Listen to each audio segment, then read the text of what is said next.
Om, cek. Shalom, Bapak Ibu, jemaat yang dikasihi Tuhan. Oke, pagi hari ini kita ingin mendengar kebenaran firman Tuhan. Judul dari tema kebenaran firman Tuhan pada pagi hari ini adalah bagaimana kita memiliki kekristenan, kehidupan kekristenan yang benar, yang berpusat kepada Allah. Bagaimana kita melihat anugerah keselamatan yang Tuhan berikan, bagaimana proyeksi kehidupan yang benar di hadapan Tuhan, dan bagaimana kita bicara mengenai hidup yang baru di dalam Tuhan. Oke, ini bisa aktif ya. Ini saya bisa next ya. Oke. Seringkali kita melihat banyak sekali ungkapan yang kita terima dalam kehidupan kita. Bagaimana kita dipersamakan atau disamakan dengan bangsa Israel. Kita ini umat percaya, ya, tapi seringkali kita disamakan dengan bangsa Israel. Sebetulnya kita melihat apakah kita itu sama dengan bangsa Israel. Kita bisa bilang kita sama-sama umat pilihan Tuhan. Tapi di sini kita bisa melihat ada berbagai perbedaan, Bapak Ibu Saudara sekalian, yang seharusnya kita bisa pelajari, yang dengan demikian kita memiliki proyeksi kehidupan dan cara kehidupan yang benar sebagai orang Kristen khususnya. Nah, kalau kita melihat bangsa Israel bicara mengenai keturunan Abraham, kita percaya bahwa kita sendiri pun secara iman keturunan Abraham. Ada yang di sini merasa tidak keturunan Abraham? Biasanya tidak mungkin orang Kristen. Nah, yang menjadi pembeda adalah ketika kita mempelajari mengenai bangsa Israel, mereka itu adalah nation centris. Artinya apa sih? Mereka berpusat kepada bangsa mereka sendiri. Perbedaan dengan kita sebagai orang percaya, sebagai orang Kristen di zaman ini, kita itu apa? Kristus sentris. Kita itu teosentris. Di mana kita tidak berpusat kepada diri kita sendiri, tapi bagaimana kita berpusat kepada orang lain. Kita berpusat kepada Tuhan. Nah, kalau dilihat, kita tidak pernah mengenal yang namanya tanah perjanjian atau tanah Kanaan. Tapi kalau bangsa Israel, dia keluar dari Mesir ke tanah Kanaan. Tanah yang Tuhan janjikan. Di sini kita bisa melihat banyak sekali perbedaan. Disinilah perbedaan tentang kehidupan kekristenan. Bagaimana orang bangsa Israel, mereka itu egosentris. Aku sentris. Aku tidak peduli bangsa lain. Bapak Ibu boleh contoh ketika punya kesempatan datang ke Israel. Mereka tidak peduli dengan kalian. Berapa banyak kalau kita saat ini, dalam tanda kutip, kita tidak peduli dengan orang lain. Di situ letak kesalahan kita sebetulnya. Sebetulnya kita sendiri diberikan status dari Tuhan. Kita tidak berasal dari dunia ini. Atau kita tidak memiliki proyeksi untuk tujuan menikmati dunia ini. Kalau di situ tertulis Lukas 9 ayat 58, Yesus berkata kepada orang yang bertanya kepada dia, serigala punya liang, burung punya sarang, tapi anak manusia tidak punya tempat untuk meletakkan kepala. Oleh karena itu artinya apa? Tuhan itu sudah mulai mengajarkan bahwa ketika kita menjadi orang Kristen, atau kita bicara kita pengikut Kristus, beda proyeksi, Bapak Ibu. Beda pusat, beda cara pandang. Nah, ini jangan sampai kita keliru atau salah. Ya. Oleh karena itu, ya, mengikut Tuhan, mengikut Kristus, menjadi orang Kristen, artinya apa sih? Kita mengenakan cara hidup Tuhan. Ya, kalau di sini di Yohanes 4 ayat 34 juga Tuhan bicara apa? Makananku ialah melakukan kehendak Dia. Sekarang kita sebagai orang Kristen, apa yang kita lakukan? Apa yang kita kerjakan? Apakah kehendak Tuhan atau tidak? Banyak orang ketika bertanya kepada Yesus, ya, bolehkah aku ikut engkau? Pernahkah Yesus berkata, enggak boleh? Enggak pernah kan? Tapi ingat gak? Sadar gak? Kalau ketika Yesus menjawab boleh, atau ketika kita memutuskan untuk jadi orang percaya, tahu konsekuensinya enggak? Ini yang seringkali jangan sampai kita salah. Kekristenan yang benar tidak seperti yang seindah atau semudah yang kita bayangkan. Oleh karena itu kita harus mengetahui konsekuensi mengikut Tuhan itu apa ya. Kalau Tuhan bilang sekali lagi di Lukas 9 itu, anak manusia tidak punya tempat untuk meletakkan kepala. Di situ sebenarnya Tuhan ngasih tahu, mengikut gue itu susah banget. Mengikut saya itu susah banget. Kehidupan Kristen itu susah banget. Oleh karena itu menyadari bahwa Kristen itu harus seperti Yesus, ada berbagai pertanyaan yang timbul ketika kita sebagai orang percaya. Sudahkah kita mengenakan gaya hidup seperti Kristus atau gaya hidup kita malah mengikuti dunia? Sudahkah kita menemukan kemuliaan Allah yang hilang? Karena apa? Kalau misalkan Adam tidak jatuh dalam dosa, tidak perlu Yesus turun. Kita semua sudah ada di tempat yang seharusnya di mana tidak ada tangisan. Kita penuh dalam kekudusan dan hadirat Tuhan. Sudahkah kita memiliki pikiran dan perasaan seperti Yesus? Ini yang sulit. Ini yang sulit. Jadi sebenarnya ketika kita mau bilang kita hidup sebagai orang Kristen, kita harus hidup sama seperti Yesus hidup. Sebenarnya Tuhan itu maunya apa sih? Maunya adalah ketika kita bercermin di hadapan kaca, saya percaya kita semua punya cermin di rumah. Ketika kita bercermin, kita bisa melihat Yesus dalam diri kita. Tapi berapa banyak ketika kita bercermin, kita melihat orang lain dan tidak ada Yesus dalam dirinya. Ini perbedaannya.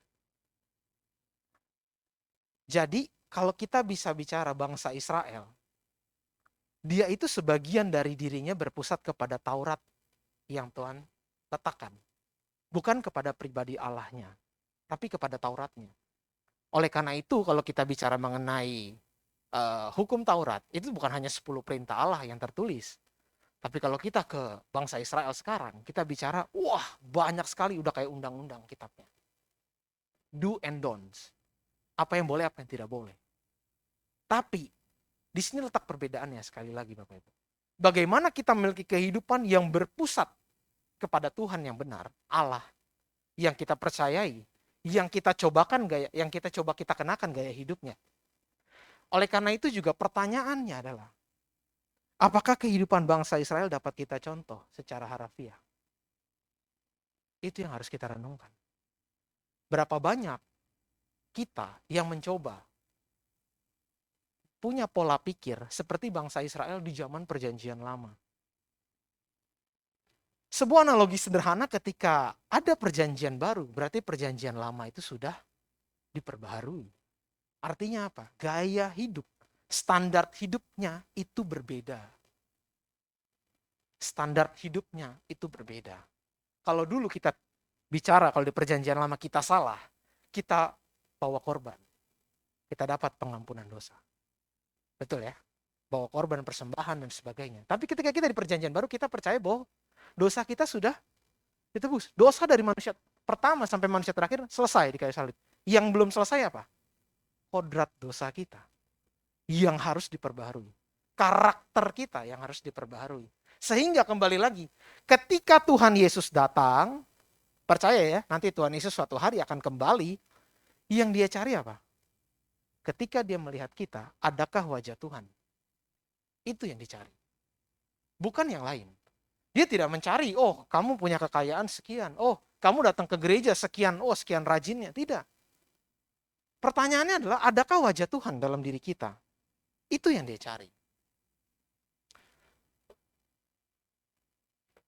Nah, kita bicara Kristen yang berpusat kepada Allah, itu kita akan menempati negeri yang Tuhan janjikan, ya, yang karenanya Abraham itu keluar dari Ur Kasdim, dari tempat dia yang sebetulnya dalam tanda kutip nyaman, tanah Haran.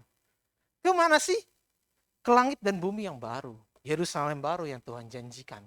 Tertulis di dalam Wahyu 3 ayat 12. Saya tidak akan buka satu persatu ya, karena ini cukup banyak. Jadi sekali lagi, Kristen yang berpusat kepada Allah itu bukan Kristen yang berpusat kepada dunia ini. Itu yang perlu kita garis bawahi, perlu kita renungkan. Bukan untuk sebuah negeri yang ada di bumi ini. Yang karenanya kita bisa menyanyikan bahwa aku ke sana. Ketika saya nyanyi, bawa aku ke sana, ajar aku setia. Itu bukan sekedar lip service. Karena bayangkan ya Bapak Ibu yang sudah mungkin lebih tua dari saya. Ketika Anda mendapat sebuah pujian, kamu ganteng loh. Tapi sebenarnya kamu tahu, dia itu sebenarnya bukan memuji diri kamu, tapi hanya sekedar lip service. Perkataan itu tidak ada artinya. Paham ya di sini ya? Nah, akan tetapi saya mengerti sekali ketika kita bicara, mana nih? Kenapa nih? Mohon maaf, kepencet ya, sorry. Sorry, mana ya? Oke. Nah, namun realita hidup kita saat ini ya, kita sering bicara, mungkin Bapak Ibu bisa bicara juga kepada saya. Tapi saya punya banyak masalah. Gimana nih? Hal yang paling sederhana Bapak Ibu. Setiap manusia yang hidup, itu pasti ada masalah. Tapi pernahkah Bapak Ibu menyadari, adakah masalah yang Bapak Ibu tidak pernah lewati bersama dengan Tuhan? Kita flashback ke tahun lalu deh, 2022. Emang gak ada masalah selama tahun 2022? Banyak. Tapi lewat kan? Lewat kan? Gak ada kan yang gak lewat? Gak ada kan yang Tuhan izinkan berlarut-larut gitu ya. Beda halnya dengan sebuah masalah yang kita biarkan. Itu akan terus menggulung. Ya akhirnya tidak pernah selesai. Tapi kalau kita benar-benar serius, apalagi kita percaya sebagai orang Kristen, kita lihat ada masalah, kita minta campur tangan Tuhan, kita berusaha berpikir dengan hikmat bagaimana solusi atas setiap permasalahan yang terjadi. Pasti lewat. Oleh karena itu kita bisa bicara, bisa dilewati Tuhan. Ini bisa dilewati. Makanya ada dua perkataan yang seharusnya orang Kristen tuh nggak boleh bicara. Yang pertama, catat baik-baik. Ketika kita bicara Tuhan sampai kapan, itu tidak boleh. Ketika ada masalah nih, terus kita bicara Tuhan sampai kapan, itu nggak boleh. Itu dalam tanda petik, itu satu kalimat yang anti kita ucapkan kepada Tuhan sebagai orang Kristen. Sampai kapan? Yang kedua adalah, aku sudah tidak tahan lagi. Itu adalah kata yang tidak boleh diucapkan. Kenapa saya bilang begitu? Karena semua bisa dilewati. Amin. Semua bisa dilewati. Amin. Nah, sekarang kita ngelihat. Mungkin sebagian Anda berkata, tapi saya masih ngontrak, Tuhan gimana nih? Tuhan saya masih naik motor, gimana nih? Saya belum pernah ke Israel, Tuhan belum pernah ke Eropa. Saya belum menikah. Berapa banyak sih kita yang bicara seperti itu di hadapan Tuhan? Sekarang kita renungkan. Ya, sebagai orang Kristen. Harus kita ingat, janganlah kita seperti orang kaya yang bodoh. Yang ditulis dalam Lukas 12. Ketika dia bicara bahwa aku akan merombak lumbungku. Aku akan masukin lagi lebih banyak, lebih baik, banyak. Sampai pada titik di mana dia bicara, hai jiwaku, udah santailah. Ada padamu banyak nih. Sekarang kamu bisa nikmati. Tapi bodohnya apa sih? Di Lukas 12 itu bicara, pada hari itu juga jiwanya diambil. Oleh karena itu kita bicara soal bagaimana kita menikmati fasilitas yang Tuhan berikan dalam kehidupan kita, itu adalah anugerah juga, Bapak Ibu. Berapa banyak kita yang tidak bisa, kita mencari sedemikian rupa, ya, sampai mendapatkan sebuah reward, sebuah materi, tapi kita juga tidak bisa menikmatinya. Oleh karena itu ingat, segala sesuatu yang ada di dunia ini akan kita tinggalkan. Apa yang tidak akan kita tinggalkan? Baju bagus, rumah besar, mobil mewah, semua akan ditinggalkan. Even pasangan hidup kita pun one day akan kita tinggalkan. Kita akan kembali kepada Tuhan. Yang kita sebagai orang percaya bahwa kita mau pasangan hidup kita berjumpa lagi di langit dan bumi yang baru. Di mana semua kenangan indah kita yang sudah kita jalani bersama di bumi ini dapat abadi sampai nanti. Nah, kita renungkan hal tersebut. Sebab kenapa sih ketika kita kembali, Mazmur juga menulis, siapa gerangan ada padaku di sorga selain engkau. Selain engkau tidak ada yang kuingini di bumi. Seringkali kita mudah bicara seperti itu. Apalagi ketika kita melihat nyanyian-nyanyian, tidak ada nyanyian yang tidak untuk mengagungkan nama Tuhan, betul? Semua nyanyian yang kita ucapkan, itu sangat mudah diucapkan. Sama dengan bicara ke bos kita, ketika bos kita bicara soal, kamu kerjain ini, iya. Tapi itu kan balik lagi, apakah kita mengerjakan atau tidak? Kalau bicara soal iya dan tidak itu mudah. Tapi bagaimana kita bergerak, berperilaku, itu yang menjadi penting. Nah, ingat kembali, proyeksi kita sebagai orang Kristen itu sangat berbeda Bapak Ibu ya, dengan orang Israel. Ini yang saya harapkan kita semua dapat mengerti. Jadi jangan sampai tersesat oleh pengajaran yang mencoba mengimitasi kehidupan bangsa Israel buat kehidupan kita. Gak bisa. Beda. Ingat, kita diproyeksikan untuk sama seperti Kristus, bukan untuk sama dengan bangsa Israel. Di mana kamu nanti akan menikmati berlimpah susu dan madu. Tidak. Proyeksinya berbeda. Arah kita berbeda. Ini yang harus kita benar-benar renungkan.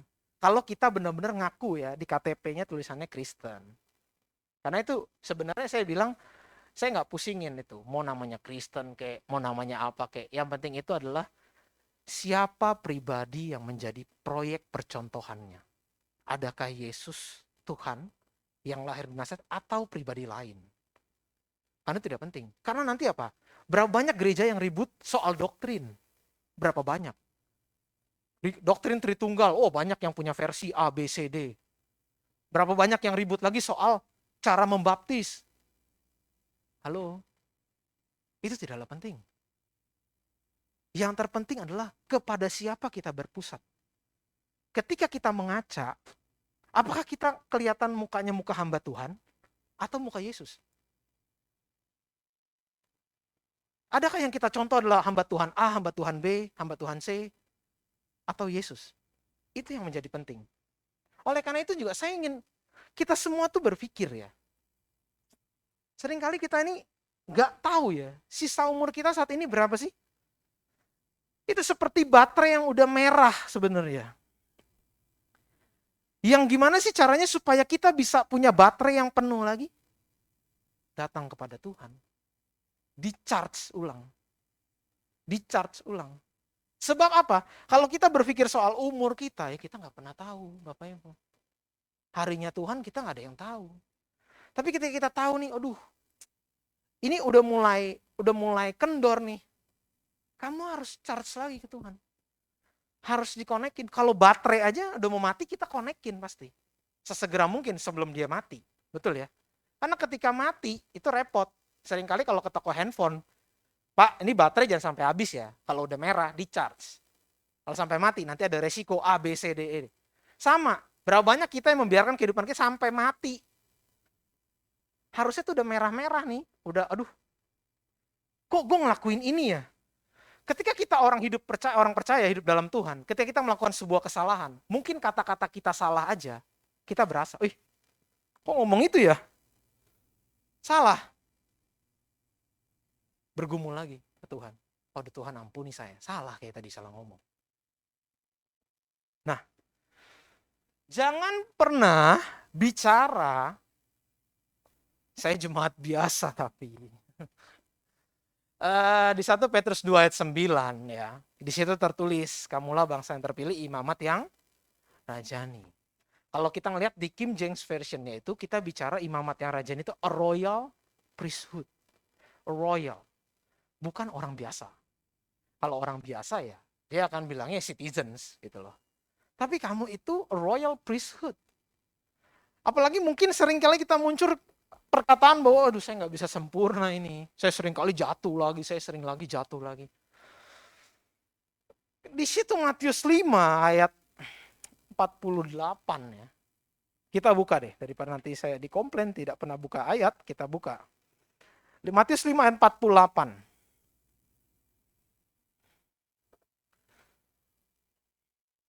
Bisa ditampilkan?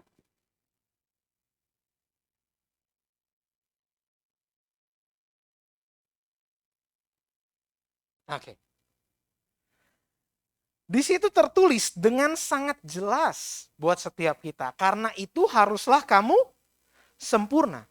Sama seperti Bapamu yang di sorga adalah. Kalau kita tidak bisa sempurna, tentu ini nggak akan ditulis. Sampai 47 aja selesai. Dengan pertanyaan demi pertanyaan. Tapi kalau sampai ini ditulis, berarti ini bisa.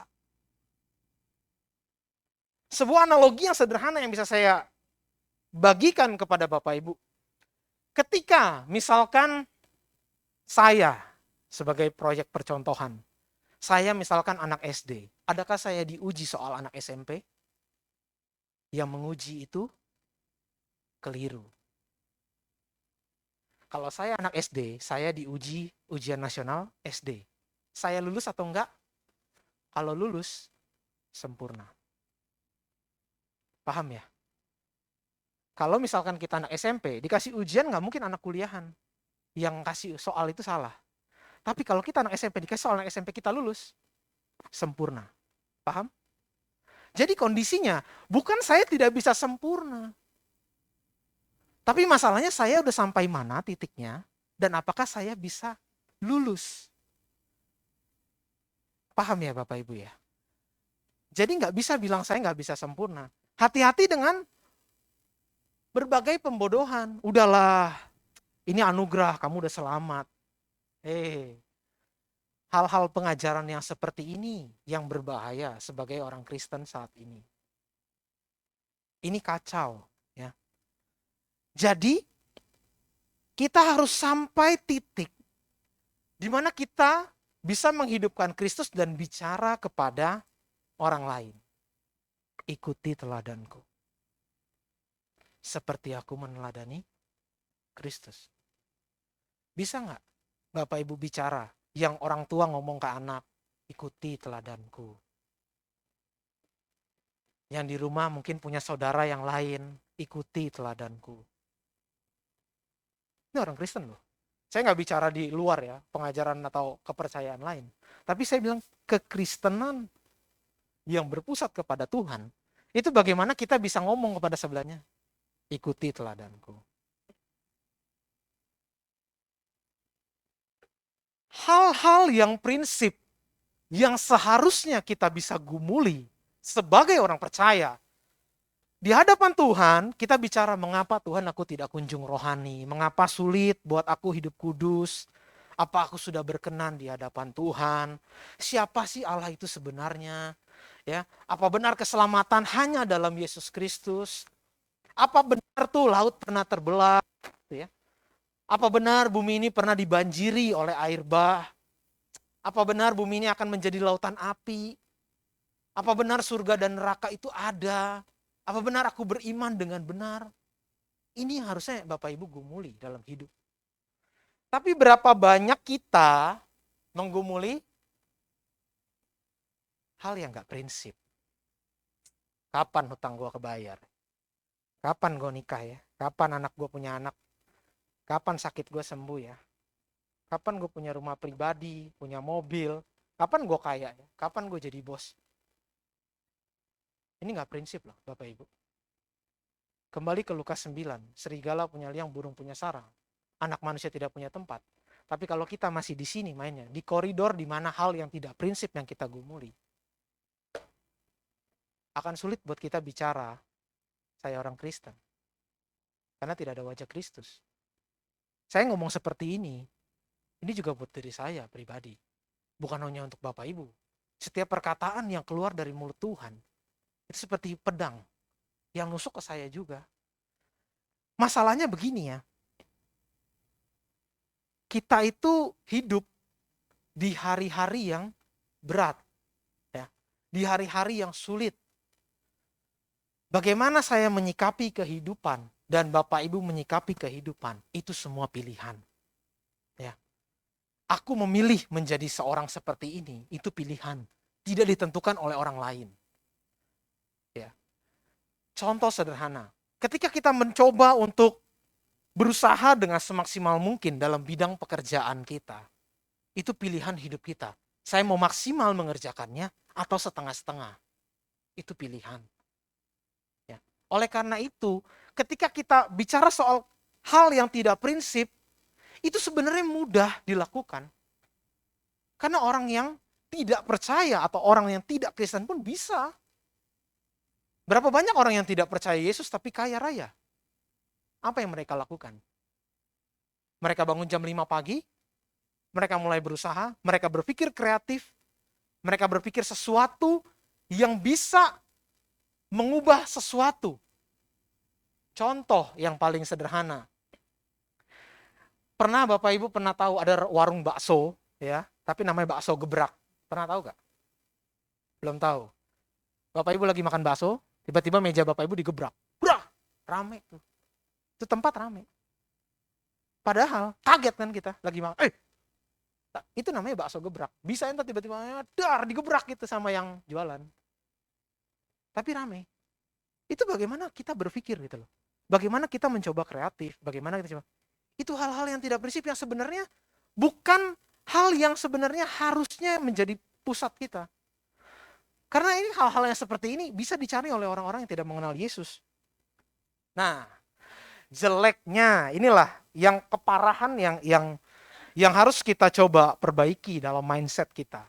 Seringkali kita dapat fakta atau orang yang bicara, ya hidup itu kan ibarat roda yang berputar ya. Kadang di atas, kadang di bawah. Ini semua tidak berlaku dalam kekristenan. Kristenan itu nggak pernah kayak roda. Aduh, aku lagi lesu nih rohaniku nih, makanya aku lagi di bawah kali. Nanti kalau lagi berapi-api naik lagi, kayak roda berputar. Gini, kalau kehidupan jasmani itu bisa seperti roda. Bapak Ibu jualan, bisa sewaktu-waktu untung besar, bisa sewaktu-waktu rugi. Itu bisa. Tapi untuk kehidupan kekristenan, itu seperti garis lurus. Ya, yang harusnya progresif naik. Sampai kalau, di sini ada pointer. Ada titik yang ditulis di situ. Adalah titik tidak baik. Tidak balik. Bukan tidak baik, tidak balik. Point no return. Titik tidak balik. Dimana kalau kita progresif mengikut Tuhan, ada satu titik di mana kita sudah tidak lagi mencintai dunia. Kamu ikut Tuhan terus, ya, sampai ada satu titik di mana kamu sudah tidak lagi mengingini kehidupan yang lama. Itu baru. Titik inilah yang dalam tanda kutip, kapan saya tahunya? Apakah pada habis saya dibaptis, terus bangun? Oh, no. Tidak seperti itu. Titik ini kita tidak pernah tahu kapan. Tapi ketika kita dibarui dari hari demi hari, semakin berubah, sampai sudah tidak lagi yang tadinya mungkin ngomongnya sedikit apa-apa kasar. Oh, udah gak kasar. Balik, mulai pelan-pelan. Sampai di titik point no return ini, Bapak Ibu punya kehidupan yang jalannya lurus. Itu sudah dipastikan Bapak Ibu pasti masuk surga.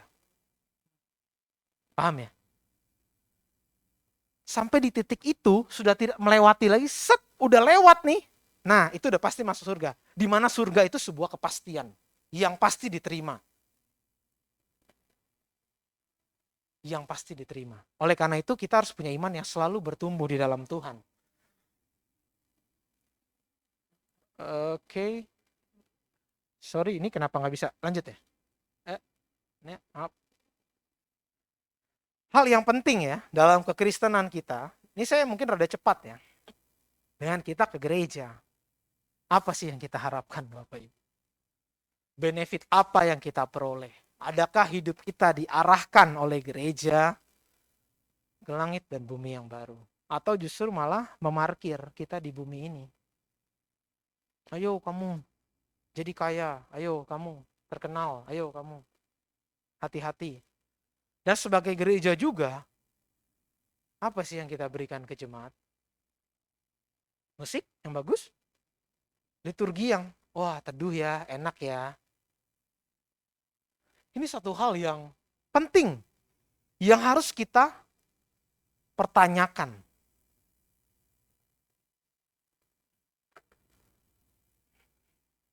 Ketika kita bicara sebagai orang Kristen, kita bicara bagaimana kita memiliki anugerah, keselamatan gitu ya. Sebetulnya Tuhan itu menyediakan apa sih? Tangga sebagai sarana kita untuk mencapai Tuhan, menggapai Tuhan. Supaya kita bisa sempurna seperti Tuhan. Nah, tangga ini yang disebut anugerah. Jadi nggak ada tuh kehidupan kita tuh kayak otomatis selamat, itu nggak ada. Adakah kehidupan kita dalam bekerja, sekolah, berusaha itu urusannya duniawi atau sekuler? Seringkali kan orang mengotak-ngotakkan kan ya. Tapi ketika kita bekerja di ladang Tuhan, seolah-olah bekerja dalam gereja, itu bekerja untuk hal yang rohani. Oh, salah. Kesalahan banyak orang itu seperti ini. Bahwa kegiatan seolah-olahnya jasmani, padahal itu sarana Tuhan. Supaya apa sih? Supaya kita bisa mencapai Tuhan. Menggapai dia dalam setiap keadaan. Kalau orang Kristen kan sebetulnya doanya nggak pernah amin. Itu yang namanya fully connected. 100% terhubung. Kan ngakunya Kristen ya, sekali lagi. Tapi berapa banyak kita tuh seolah-olah hilang sinyal. Kalau hilang sinyal lagi jalan, oh bingung kan nyari sinyal. Nah sama, ke orang Kristen kan seperti itu. Berapa banyak kita yang kehilangan sinyal. Nah makanya kan kalau di 1 Korintus 10 ayat 31 bicara soal apa? Baik jika engkau makan atau engkau minum, atau jika engkau melakukan segala sesuatu yang lain, lakukan semuanya untuk kemuliaan Allah. Nah itu artinya apa? Apakah kalau saya lagi kerja itu anggapnya tidak untuk Tuhan? Itu yang harus kita renungkan. Jadi nggak ada namanya, oh ini lebih rohani, ini jasmani. Nggak ada. Nggak ada. Ada 3 hal yang saya coba hidupi dalam kehidupan. Pertama itu kita bicara bagaimana kita bertanggung jawab dalam bekerja. Ya. Bekerja. Bagaimana kita memaksimalkan potensi semua kehidupan yang Tuhan percayakan. Yang kedua, itu adalah keluarga. Ya. Ini bukan saya mau otak-ngotakan. Ya. Tapi yang ketiga, itu adalah pekerjaan Tuhan. Di luar dari itu nggak penting. Berapa banyak Bapak Ibu yang menghabiskan waktu nongkrong-nongkrong, ngobrol yang nggak ada gunanya, akhirnya julid bicarain orang lain, dari situ akhirnya timbul dosa. Itu tidak penting. Saya kalau ketemu orang nongkrong, kita bicara soal bisnis. Adakah kita bisa mengerjakan sesuatu? Kalau nggak ada, lebih baik saya pulang. Serius. Cuma 3 itu yang menurut saya penting. Yang keempat, nongkrong-nongkrong nggak jelas. Biasanya soal dalam nongkrong-nongkrong akhirnya ngomongin orang, ngomongin sesuatu yang nggak penting, yang tidak ada faedahnya buat diri kita, bahkan akhirnya merusak diri kita sendiri. Karena apa? Memikirkan sesuatu yang seharusnya tidak kita pikirkan. Sekali lagi saya coba ingatkan kepada Bapak Ibu, jangan pernah berpikir atau berkata ya, mustahil saya hidup suci, mustahil saya hidup kudus, mustahil saya bisa hidup benar, apalagi mustahil saya bisa sempurna. Jangan dibodohi ya, sekali lagi, oleh pernyataan yang bicara soal keselamatan itu anugerah, semua karena anugerah. Aduh, surga itu hasil Bapak Ibu. Kita ngadon kue aja, jadi donat itu hasilnya donat. Betul ya? Jadi ini kalau pembodohan seperti ini yang bicara soal keselamatan itu hanya anugerah tanpa ada penjelasan lebih lanjut bagaimana kita meresponi anugerah Tuhan. Aduh, itu kacau sekali ya. Ingat ada tanggung jawab atas anugerah yang diberikan Tuhan. Jangan sampai dibodohi ya. Oh, percaya saja, yakin ya, yakin. Keyakinan kita dalam pikiran itu tidak mempengaruhi bagaimana kita bertindak. Di Yohanes 14 ayat 6, kalau kita bicara, Tuhan sendiri berbicara bagaimana Yesus berkata kepada murid waktu itu, akulah jalan kebenaran dan hidup. Tidak ada seorang pun yang datang kepada Bapa kalau tidak melalui aku. Ya, itu adalah sebuah kalimat yang harus kita benar-benar renungkan dengan benar. Bukan sekedar percaya. Jadi gini, sebuah analogi yang sederhana yang saya bisa sampaikan kepada Bapak Ibu. Ketika kita pergi ke luar negeri, ya, kita punya paspor, betul ya? Kita punya paspor. Somehow beberapa negara membutuhkan visa, betul ya? Kita mengurus visanya. Setelah kita memenuhi 2 kriteria itu, kita bisa pergi ke sana. Kita sampai di sana, kita menikmati. menikmati. Tapi ada satu yang Bapak Ibu seringkali lupa. Kamu tidak bisa ketemu presidennya, betul? Paham? Ketika Tuhan bicara, akulah jalan kebenaran dan hidup, tidak ada seorang pun yang datang kepada Bapa. Bapa itu siapa sih? Kalau kita analogikan sebuah negara, dia presidennya.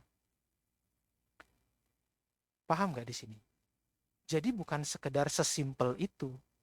Bukan hanya sekedar percaya, ya percaya. Ayo percaya Yesus nggak? Iya percaya, saya percaya. Percayamu macam apa? Nggak sesederhana itu loh, Yohanes 14 ayat 6. Kalau mau dibedah satu demi satu. Ketika kita bilang percaya, itu bukan sekedar pengaminan secara akali dan persetujuan pikiran kita bahwa kita orang percaya. Tapi setiap melangkah, setiap tarikan nafas, itu seperti Kristus loh. Makanya baru dibilangkan, tidak ada seorang pun sampai datang kepada Bapa kalau tidak melalui pribadi Yesus. Nggak ada yang bisa sampai kepada presiden kalau tanpa melalui Yesus. Bapa itu presiden. Raja di atas segala raja. Amin. Nah itu loh. Jadi jangan sampai kita dibodohi oleh, oh udah percaya saja. Hidup mah gak usah gitu-gitu amat. Sesat loh. Saya bicara ini sesat loh, seperti itu. Ini biasanya kalau seperti itu tuh ada kalimat kecil di bawah ya. Kalau bilang surga itu indah tapi kau takut mati. Saya ngomong kayak gini. Karena saya jujur ngomong ke beberapa rekan saya yang bisnis yang apa, saya bilang, gue gak tahu apa yang gue cari lagi. Saya diberikan Tuhan berbagai anugerah, kebaikan Tuhan, fasilitas kehidupan yang nyaman. Istri saya pergi bekerja, saya masih bisa jogging. Tapi ketika saya jogging, ya saya juga gak cerita sama istri saya. Saya bilang, saya ngelihat langit gitu ya. Apalagi sih yang gue cari ya? Serius, ini saya serius. Saya berani ngomong ini karena itu yang memang saya gumuli. Nanti diperhadapkan lagi dengan masalah. Makin lama, semakin kita dibawa Tuhan naik, masalahnya makin berat. Makin capek. Aduh, ini kenapa begini lagi masalahnya? Lebih susah. Kelasnya makin tinggi, betul kan? Kalau misalkan Sergio dulu masih SD, naik ke SMP, ujiannya makin sulit. Saya masuk kuliah S1, ujiannya menurut saya sulit. Naik lagi ke S2, lebih sulit. Mau ambil kuliah lagi S3, aduh, makin sulit Bapak Ibu.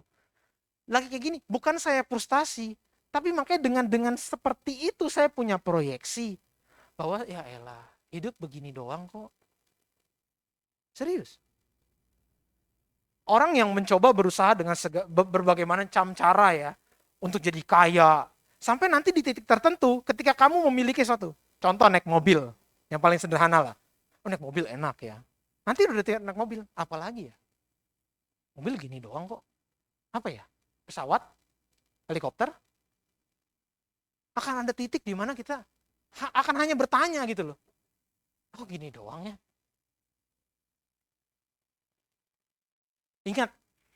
Ingat sekali lagi, ingat. Setiap perilaku kita menunjukkan bagaimana kehidupan kekristenan kita. Saya tidak maksud untuk menyinggung Bapak Ibu Saudara sekalian. Karena sama-sama di sini kita belajar. Dan saya harap kita punya kedewasaan diri ya. Karena sama sekali saya tidak ada niat dan maksud untuk menyinggung satu pribadi pun di hadapan Tuhan yang kudus ini. Saya juga belajar dari hari demi hari. Hal sederhana dalam kita mengiring Tuhan itu berarti. Ya. Ini hal yang paling menurut saya sederhana. Jangan terlambat datang ke gereja. Sesederhana itu. Kalau kita ke kantor aja kita nggak berani telat. Kok ke gereja berani telat? Saya harap beberapa orang yang telat hari ini datang ke gereja, minggu depan datanglah 15 menit lebih awal. Banyak sekali gereja lain ya, denominasi lain, gereja Katolik, gereja GKI, gereja GKY. Mereka bisa datang setengah jam sebelum gereja dimulai. Kenapa? Yang kamu tunggu itu Tuhan loh, bukan pendetanya. Yang kamu tunggu itu Tuhan loh. Yang kamu akui bahwa, oh ya, dialah Tuhan dalam hidupku. Lah kau datang telat loh. Ini sederhana sekali Bapak Ibu. Saya coba berkali-kali, rumah saya sekarang jauh, saya di BSD. Saya datang pagi-pagi, saya usahakan. Tadi saya bilang sama istri saya bilang, kita pagian deh. Takutnya ada Car Free Day nih. Saya ngelihat di Jakarta Info ada Car Free Day. Saya takut jalanan ditutup sana sini. Kita datang lebih awal. Saya sampai di Gunung Sari depan itu di 8:10. Makanya saya bilang, kayak pagian. Ternyata Car Free Day-nya nggak lewatin Jalan Tomang. Akhirnya saya muter dulu ke Pecenongan, saya beli dulu kopi. Baru saya balik lagi. Sampai sini 8:45. Oke lah. Sederhana loh, Bapak Ibu. Ya. Jadi hanya ada beberapa lagi ya. Proyeksi kehidupan kita yang benar ya. Apakah saudara benar serius ingin masuk surga ya? Kalau saudara belajar ya, untuk masuk surga itu nggak seperti belajar bahasa Inggris. Ya. Kalau Bapak Ibu yang tinggal di Amerika otomatis bisa bahasa Inggris. Tapi Bapak Ibu yang lahir dari keluarga Kristen tidak otomatis masuk surga. Ya, sekali lagi. Anak Abraham tidak otomatis jadi umat beriman, tidak. Paham ya? Jadi kekristenan itu tidak seperti belajar bahasa Inggris, tidak sesederhana itu. Saya diberikan anugerah sama Tuhan bisa pergi ke Eropa. Datang ke Eropa, ada orang bicara bahasanya, bahasa setempat, bahasa Jerman, bahasa apa. Mereka anak yang lahir akan diajarkan bahasa itu. Otomatis dia bisa. Kita, orang percaya Kristen lahir tidak otomatis masuk surga. Tidak otomatis seperti Kristus. Karena dengan kejatuhan manusia, yang pertama, disitulah kita harus menemukan kemuliaan Allah yang hilang. Kita harus kembali ya. Jangan sampai berpikir saya selamat karena anugerah ya. Pertanyaannya adalah yang harus kita renungkan, apakah saya masih bisa berubah di waktu yang Tuhan berikan? Apakah saya masih bisa hidup suci? Ya. Nanti Bapak Ibu boleh catat, saya cepat saja. Jadi semua nggak ada yang otomatis. Bapak Ibu yang datang ke gereja tidak otomatis hidupnya benar. Saya yang bisa berdiri di sini tidak otomatis hidupnya bisa benar. Semua kita upayakan, kita usahakan. Sampai kita menemukan hidup yang baru. Jadi keselamatan memberikan kita hidup yang baru. Yaitu kita diubah menjadi sesosok ciptaan yang baru. Di mana sesuatu yang sifatnya natural. Bukan yang supranatural. Perubahan diri kita dari hari demi hari itu natural. Bukan sesuatu yang tiba-tiba baik. Gak bisa. Saya nggak bisa bilang orang tiba-tiba jahat itu nggak bisa. Kalau dia dari awal nggak jahat. Dia pasti dari kecil-kecil jahatnya. Sampai pada titik yang dia jahat banget gitulah. Sama, orang baik nggak bisa tiba-tiba baik. Nggak bisa. Dari pelan-pelan. Sampai dia menjadi sebuah ciptaan yang baru. Di mana kita mengalami pertobatan terhadap pikiran kita, cara hidup kita. Bukan sebatas moral hidup ya. Jangan membunuh lah. Di sini nggak ada yang membunuh lah. Kalau yang ada membunuh ya di sini masuk penjara kan seperti itu. Jadi bukan moral hidup, tapi cara hidup seperti Kristus. Sampai mencapai ciptaan baru, baru disebut yang namanya kelahiran baru. Jadi kelahiran baru itu bukan hanya bicara soal baptis, selep, bangun, set, lahir baru. Tidak. Tidak sesederhana itu. Lahir baru itu adalah, itu bukan hanya tindakan Allah sepihak, tapi dia menuntut tindakan kita manusia. Dari hari demi hari. Di situ Tuhan bicara di Yohanes 3, ya, ayat 5-7, dilahirkan oleh air dan roh. Itu tidak bicara mengenai bagaimana teknisnya kita melakukan baptisan, ya, tidak. Tapi komitmen pribadi seseorang. Kalau kalian atau Bapak Ibu Saudara sekalian dibaptis, itu merupakan sebuah tindakan awal bahwa kita yakin, kita berkomitmen nih. Tuhan, di hadapan Tuhan dan jemaat, saya berkomitmen untuk punya hidup yang baru. Tapi apakah sudah lahir baru? Belum. Ini saya bicara lahir baru bisa 1 jam lagi sendiri. Karena lahir baru tidak sesederhana itu. Di mana kehidupan kita itu bukan, lahir baru itu bukan kayak titik, tapi garis lurus. Panjang. Kapan saya tahu saya lahir baru? Ketika kamu mulai merasa nih, kamu sudah melewati titik tidak balik tadi. Kamu sudah lahir baru. Itu ngomongin surga mah udah otomatis lah. Orang ngelihat dia itu udah kayak ngelihat Tuhan lah. Itu baru kekristenannya, benar. Jadi Roma 6 ayat 4 itu bicara ya. Jangan mudah bicara seorang bisa lahir baru. Sebab lahir baru itu bukan kegiatan teknis pembaptisannya, tapi bagaimana perubahan setiap hari yang menuntun kita sampai di mana, di titik ya, kita mengalami perubahan hidup semakin seperti Kristus. Kita membenci dosa, tidak lagi mengingini dunia ya. Kerinduan akan kerajaan Allah, menghayati kita bukan berasal dari dunia ini. Dan yang terakhir, bagaimana kita bersedia hidup kudus tak bercela. Kekristenan itu seperti ini. Kesempatan kali ini saya cuma ingin membagikan bagaimana sebetulnya Tuhan memproyeksikan hidup sebagai orang Kristen.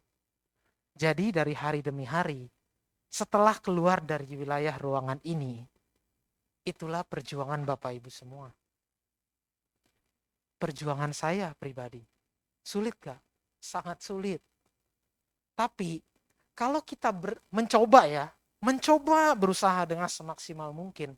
Misalkan tapi saya terjatuh nih, gimana nih? Datang sama Tuhan, minta ampun, dan berkomitmen kembali. Perkuat terus. Sampai di titik di mana kita, aduh, masa sih jatuh lagi? Masa sih salah lagi? Masa sih menyakiti hati Tuhan lagi? Kalau kita ke pasangan hidup kita aja, kita pernah buat salah, kita minta maaf. Sorry ya, aku tidak akan mengulanginya lagi. Berapa waktu kemudian gitu ya. Kita buat salah lagi. Aduh, maaf ya, benar-benar minta maaf.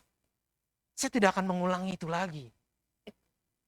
Setelah itu, kita akan apa? Berusaha berkomitmen dalam diri kita.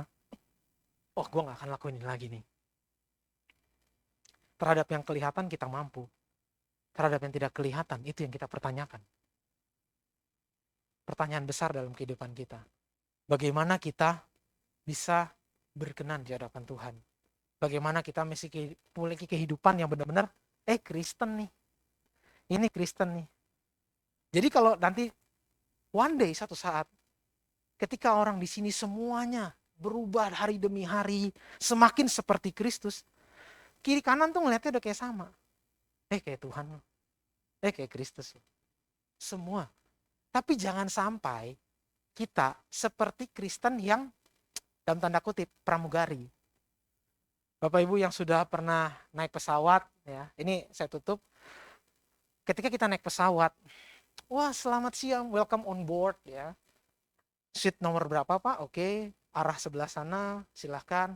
Oh saya bantu Pak. Ya, wah pelayanannya luar biasa. Berapa banyak orang yang punya kesempatan makan naiknya business class. Welcome on board sir. We have this. What do you want to drink? Pertama duduk, pesawat belum jalan udah dilayani. Luar biasa. Wah, saya mau ini aja, minum ini. Oh, nanti apalagi long flight 12 jam. Wah, itu udah kayak pelayanan raja lah. Tapi Bapak Ibu sadar nggak? Ketika Bapak Ibu turun dari pesawat itu, ketemu dengan pramugari itu di tengah jalan. She's don't care about you. Dia nggak peduli sama saya. Paham ya? Dia nggak peduli. Siapa lu? Hey, mungkin kita akrab di atas pesawat. Ya? Hey, where do you live? Saya kalau dapat seat yang lumayan baik ya, kemarin sama saya tanya, oh where do you live? Oh, I'm live Singapore. Oh, okay. How long you have been become the pramugari dan sebagainya. Saya ngobrol.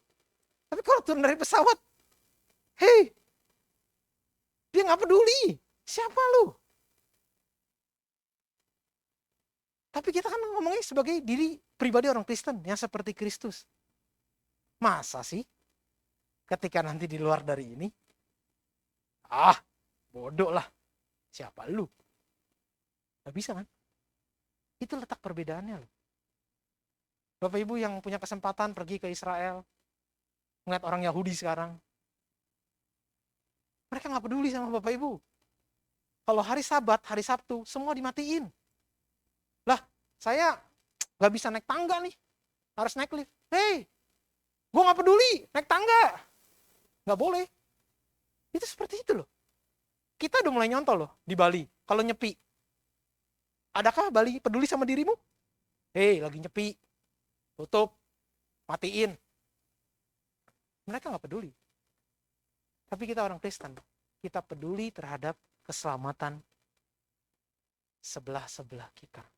Bagaimana kita diproyeksi sama seperti Kristus. Amin. Mari kita bangkit berdiri.